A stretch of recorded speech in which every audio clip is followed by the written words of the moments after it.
গার্গী, তুমি করো, টিউশনি যাচ্ছ, যাওয়ার পথে একবার ফোন করে কথা বলে নাও। নাকি ঝগড়াঝাটি হয়েছে? সত্যি কথা বলতে সে আমাকে ব্লক করে দিয়েছে। কেন, ঝগড়া করেছো? ব্লক করেছে যে? গার্গী, ঝগড়া হয়েছে তোমাদের মধ্যে নাকি? ঝগড়া ঠগড়া কিছুই হয় নাই? একটু কি করেই বা করবো? ও ব্লক করেছে কিভাবে? আচ্ছা, ব্লক করেছে কোনো ব্যাপার না, তুমি ব্লক করেছো তো তুমি ফোন করতে থাকো, ওর মোবাইলে মেসেজ অটোমেটিক ঢুকবে। আর এমনি মেসেজ করো, তবুও তো মেসেজগুলো তো দেখতেই পারবে।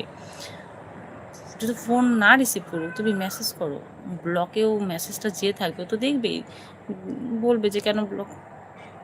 তাহলে মেসেজ করো, মেসেজ তো ও দেখতেই পারবে, ব্লক করা থাকলে মেসেজ তো ঢুকেই।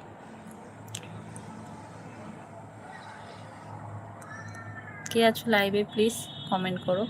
গার্গী, মন খারাপ করো না বোন, আমার মন খারাপ আছে বাদ দাও, তোমার মন খারাপ থাকলে ভালো লাগে না বোনো? সব থেকে ব্লক করেছে, সব থেকেই ব্লক করেছে, হায় ভগবান, কি পাজি রে। হ্যাঁ।